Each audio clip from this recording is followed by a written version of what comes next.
നമസ്കാരം. ചെറിയ കാര്യങ്ങളിലേക്ക് സ്വാഗതം. അതിർത്തിയിലെ സംഘർഷങ്ങളെക്കുറിച്ചുള്ള റിപ്പോർട്ടുകൾ വന്നുകൊണ്ടിരിക്കുകയാണ്. എനിക്ക് തോന്നുന്നത് നമ്മൾ ഇത്തവണ ഭയക്കേണ്ടത് വലിയ ആയുധങ്ങളെ ഒന്നുമല്ല. നമ്മൾ ഏറ്റവും കൂടുതൽ ഭയക്കേണ്ടി വരുന്നത് ഡ്രോണുകളെയാണ്. ഈ ഡ്രോണുകൾ നിരവധി എണ്ണം പാകിസ്ഥാന്റെ കയ്യിലുണ്ട്. ഭൂമിശാസ്ത്രപരമായ പ്രത്യേകത വെച്ച് നോക്കുമ്പോൾ ജമ്മുകാശ്മീർ പോലുള്ള മേഖലകളിൽ ഈ ഡ്രോണുകൾ നമ്മുടെ നേരെ ഉപയോഗിക്കുന്നതിൽ പാകിസ്ഥാന് മേൽക്കൈയുണ്ട്. ഷെൽവർഷം പോലെ തന്നെയാണത്.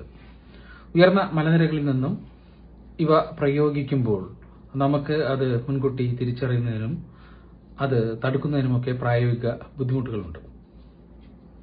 പറഞ്ഞു വരുന്നത്, ഇത്തവണ നമ്മൾ ഭയപ്പെടേണ്ടത് ഡ്രോണുകളെ പോലെ തന്നെ മറ്റൊരു കൂട്ടരെയാണ്.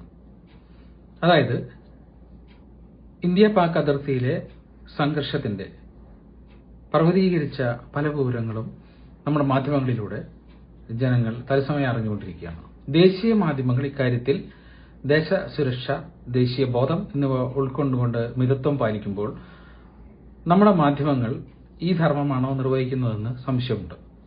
പാകിസ്ഥാനിൽ നിന്നും ഡ്രോണുകൾ വർഷിച്ചതിന് ശേഷം അവ ഇന്ത്യയിൽ പതിച്ചോ അത് നാശനഷ്ടം ഉണ്ടാക്കിയോ എന്നൊക്കെ അറിയാൻ പാകിസ്ഥാന് ദിവസങ്ങൾ കാത്തിരിക്കേണ്ടി വരികയോ സാറ്റലൈറ്റ് പോലുള്ള ഉപാധികളെ ആശ്രയിക്കേണ്ടി വരികയോ ചെയ്യുന്നില്ല. തൽക്ഷണം അത് നമ്മുടെ മാധ്യമങ്ങൾ വഴി അവർക്ക് അറിയാവുന്ന ഒരു സംവിധാനമാണ് ഇപ്പോഴുള്ളത്.